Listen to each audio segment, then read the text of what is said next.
I remember when I first started working out, there were a couple of mistakes that I was doing, but I never realized it. Here's an example. My form on a couple of exercises wasn't right. That led to me not building as much muscle as I could, wasting time in the gym and also injuring myself. Another mistake I would do was I wouldn't really care about my diet. I would eat enough protein, but I wouldn't care what I put in my body, and that really affected my progress in the gym. This video is going to save you time and literally years worth of progress if you learn from my mistakes. So let's get into it. First thing is not doing a full range of motion. Now, what does full range of motion even mean? Well, if you look at the picture here, if you actually go and stretch your muscle all the way when doing an exercise, you're doing the entire motion. You're not stopping halfway like this person is over here. Doing a full range of motion works the intended muscle to its full capacity. This actually helps you build more muscle than just doing a half rep. A half rep is what this person is doing. And this is what we want to avoid because it doesn't build as much muscle and it can lead to injury. So, how does it lead to injury? It leads to injury by, say, you're doing a bicep curl and you stop in the middle of the movement. And then, say, one day, after you've been doing this for months, you actually do the full range of motion. The tendons in your arm aren't going to be used to that. And then you could end up with a bicep tear. This has happened to a lot of people. And this is one of the things we need to avoid. Now, when you don't do a full range of motion, you miss the most important part of an exercise. That's the stretch. For example, say you're doing a dumbbell press for your chest. When you're stretching, you go all the way down, all the way. You get the dumbbells next to your chest and you can feel the stretch. That's what we call the lengthened position. That's really important because studies have shown that the most muscle you can build is in that lengthened position, obviously under a load. And then also, if you don't even go all the way up, if you just stop right here, you're not even getting the full squeeze, which is what we need. Because when you squeeze and then you feel your chest shorten, when you're in that shortened position, that really connects your mind to your muscle, which is what's very important when exercising. Now, not training to failure. Now, this applies to people who've been training after about a year. If you're a beginner, you don't really have to worry about this. But first, what is failure? That's basically when you can't do any more reps. Say you're doing pull ups, and then as you're getting to your last rep, you can't really get to the top and then you fail. That's what failure is. Now, why is it important? It's because it increases muscle growth, it increases endurance, and it helps you train harder. The harder you train, the more muscle you build. And it also recruits more muscle fibers.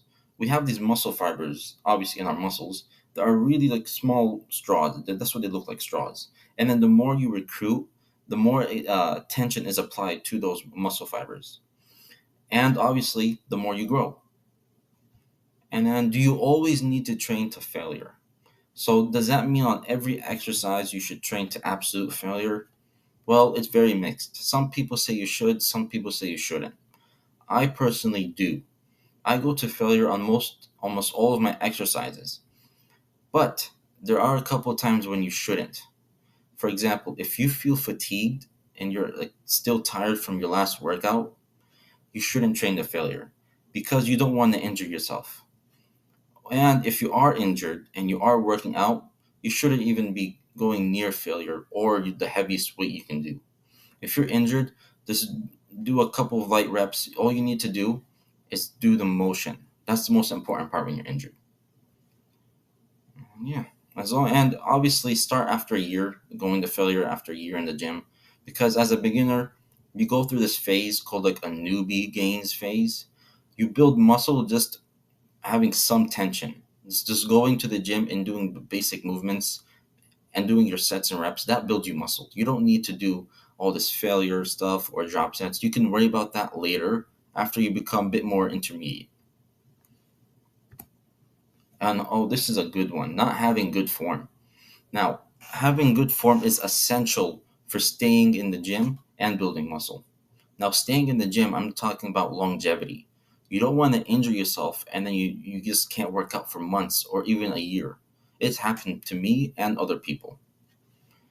Now, if you don't have good form, you're not going to build as much muscle. Bad form means that other muscles work to compensate. So that means like you won't hit the target muscle. If you have bad form on bench press, and then your arms are in the right position, you're not arching your back correctly, your shoulder is going to have to come in to help move the weight. And we don't want that. We want the target muscle to be your chest. We don't want anything else to come in and then ruin how much muscle we can build. When you go too heavy, you can't even feel the muscle working. If you're just pushing through the motion and you don't feel the muscle you're trying to hit, then you're just going to waste your time. You are going to build some muscle, but not as much as you can if you lighten the weight and then go through the full range of motion like we discussed before and have good proper form. Another problem many beginners and even intermediate lifters do is not resting enough. And resting is extremely vital for building muscle. In short, not resting equals no gains. To build muscle, you need to recover. Your body needs to rest in order to train properly.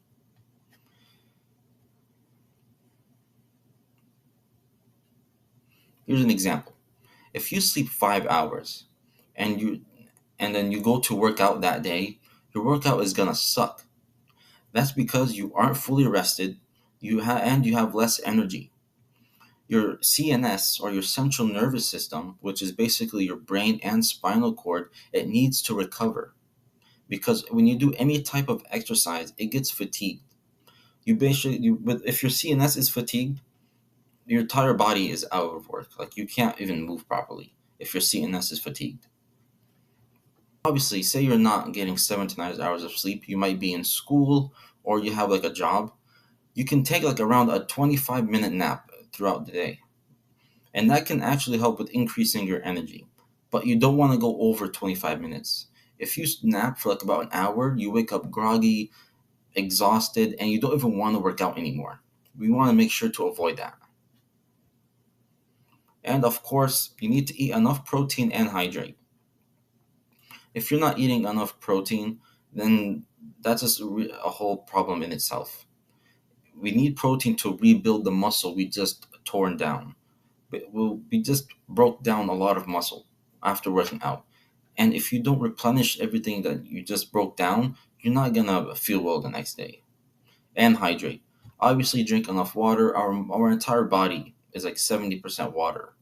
If you're not drinking enough water, you will feel bad. And the amount of rest days you need, I think per week is like around 2 days. Because if you're just working out 6 days a week, you're not really going to have enough time to recover. And junk volume. Now, this is basically when you're doing too much sets and reps for each exercise. So having a good amount of volume is good and is vital for building muscle, but you don't want to waste your time. Having too much volume causes more fatigue and less muscle. There's completely no benefit to it. But what's exactly junk volume? Here's an example. Say you have 4 sets of 15 reps of bicep curls. Now, doing 4 sets of 15 reps of anything, if it's not like a compound movement, is just too much. When you say you do 2 sets of just 15 reps and they're not even challenging, and then you do another 2 sets and they're not challenging at all. First of all, you didn't even do anything to stimulate growth, and also you're just wasting your time. The amount of reps or sets that you need is around 2 to 3 sets and 8 to 10 reps. That's all you need. You don't need to waste your time doing all that extra stuff because more is not better when it comes to working out. And obviously, train each muscle group in your body twice a week. And this doesn't apply for strength. For example, SBD is like squat, bench, deadlift. That's a bit different. Doing like 5 by 5 on deadlift for building strength is completely different than building muscle. If you don't want to waste your time doing all this junk volume and you want my help, I did make an ebook with the 30 best exercises to build muscle. I'll link it in the description. Go ahead and check it out. And the last thing is bad diet. One thing many people really undermine is what they eat. And of course, what you eat affects how you perform in the gym. If you eat bad, your training is going to be bad. You need to focus on nutrient dense whole foods, basically one ingredient foods. For example, meat, eggs, fish, chicken, potato, whole milk, and fruits. Now, I'm not saying limit yourself to the foods I just mentioned. Just try and eat a bit better than you did before. Because if you want to fuel yourself properly, you need to have the right fuel. You need to have the right nutrition to keep going throughout the day. You are training now. It's not like before where your body can survive on chips and donuts, hamburgers, and all this. It's maybe you can have this every once in a while. Don't completely restrict yourself. We're all human. I even enjoy myself sometimes. But the majority of your diet should be clean if you want to progress and feel good in the gym. And yeah, what I go by is eat good, feel good. This is extremely important for me because food actually influences your mood. If you eat more junk processed food, you're not going to be as happy as if you ate healthier, nutrient dense food. And if you want to improve your mood, eat better food. That's what I go by. If you guys have any questions, go ahead and put them in the comments. I really hope this helps you out. Take the advice I've given you. This is all something that I've learned over my 4 years of experience in the gym. And go check out my ebook I created. This is the link in the description. It will really help you save time and just get straight into your training. And yeah, I hope this video helped you. And if you have any questions, leave them in the comments.